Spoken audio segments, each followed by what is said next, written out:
Need for Speed 22 or some other retarded sick number. This game must have more installments in the Final Fantasy series. Anybody ever add them up? This one is called The Run. Let's check in the graphic options.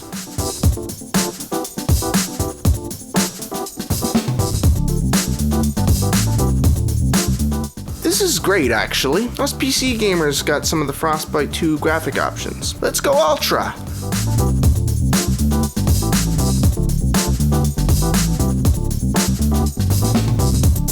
When launching the game, you're taken in by what seems to be a cool story, but from then on, it's strictly gameplay, from race after race. I've saw a few different types of races as you progress through the story. Touching on a few of these are races from which you have to gain a few positions up the pole, and what I mean by that is you start off in like 200 position, and each race segment you have to gain a few spots, making your way from California to New York. Other types of races still have the same objective, and what I mean by that is again, gaining positions from the overall 200 position you started in. Other types of races still have the same objective, but you may have to hold the lead for a certain time period, and once the clock ticks down, the number of cars behind you subtracts from your overall field position. For example, you could start the race at 177th position and battle 3 cars, and once you cross the finish line in first, you'll end up in 174th position.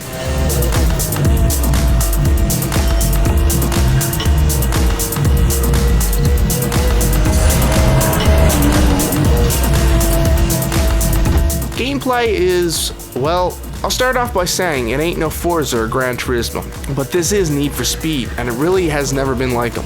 It's arcade-like, and control follows suit. After the initial start of the story, which had some press this button or die scenes in it, the story really falls apart. One thing that I do want to point out is that the girl in this game is fucking hot. Nobody from our block, at least. You know I can help you straighten that out. And my end? What you do best. What you do better than anyone. I'm attracted to a video game girl. Way to fucking fire, DTR. Oh my. Let's move on to graphics.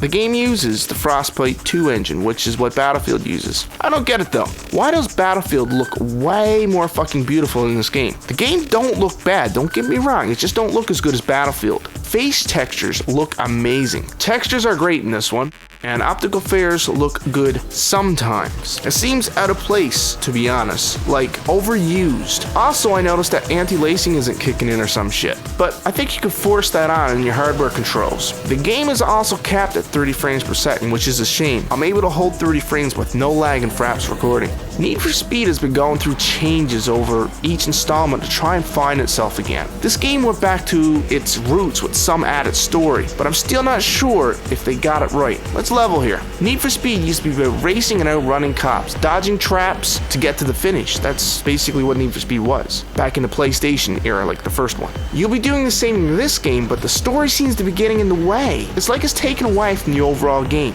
I do like the game, but it has not found itself. I like the idea about the cannonball run across the country, and landscapes look decent. Passing cars and opponents can be fun, and you get a decent selection of cars to use. You can even swap out your car at a gas station in the race. I'm not quite sure how this will work in real life, but okay, it's a game. Your NOS ability replenishes over time, and you'll have a limited number of replays, also known as flashbacks these days. I like this Need for Speed better than Need for Speed Shift. The game still needs to find itself again.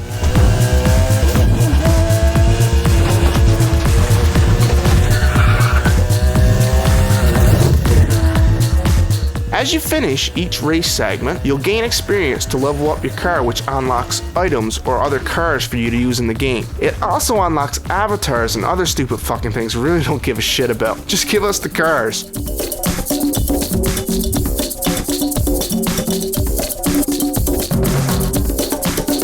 Passing cars in each race segment will give you XP depending on if it's a clean pass or a dirty pass. A dirty pass means you smashed your car into the other one trying to pass, and you'll get less experience for it.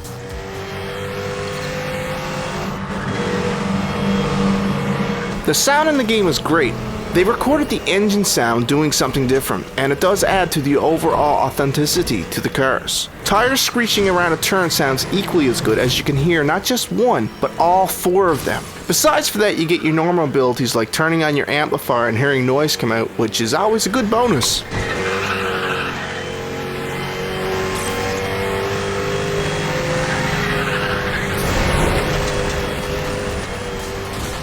You can pick up this game on Origin, which is from the devil. I fucking hate that program. Fuck yeah, just use Steam. Eventually, we're all gonna be using like 15 other programs to download games. Anyways, this game is a 50-50 buy. It's up to you. It's not a great game, and it's not a bad game. That's my review, folks. This is DTR. Communicate laters.